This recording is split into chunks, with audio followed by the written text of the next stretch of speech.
Nearly 2 decades after US forces toppled a repressive Taliban regime, the militant religious movement is again winning territory on battlefields across Afghanistan, vying to fill a power vacuum left as America prepares to exit its longest war.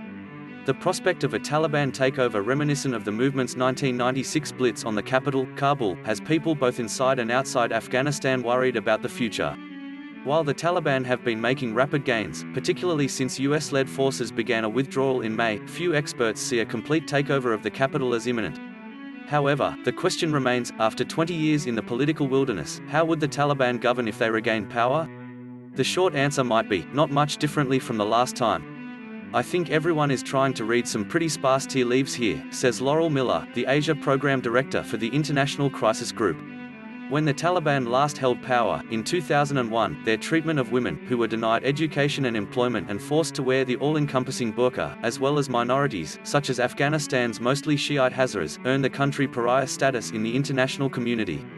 Only Afghanistan's neighbor Pakistan, Saudi Arabia and the United Arab Emirates would even recognize the Taliban government. The Taliban are keen not to repeat the mistakes of the past. In recent weeks, they have reached out for allies and to reassure past adversaries, dispatching high-level delegations to Russia, China and Iran in hopes of gaining legitimacy, if not outright support, from powerful regional players, Miller says.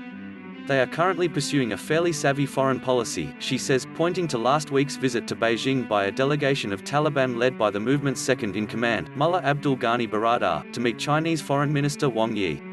The Taliban have been very eager for public displays of their acceptance by governments around the world, Miller says.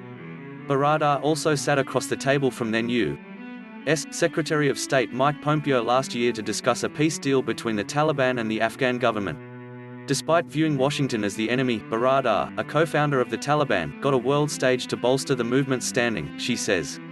For the Taliban, these high-profile photo ops give them the legitimacy they crave, but it goes further than that. Beijing has reportedly promised big investments in energy and infrastructure projects, including the building of a road network in Afghanistan. Earlier, a Taliban delegation visited Russia, which invaded Afghanistan in 1979, setting in motion events that have led to 40 years of conflict there.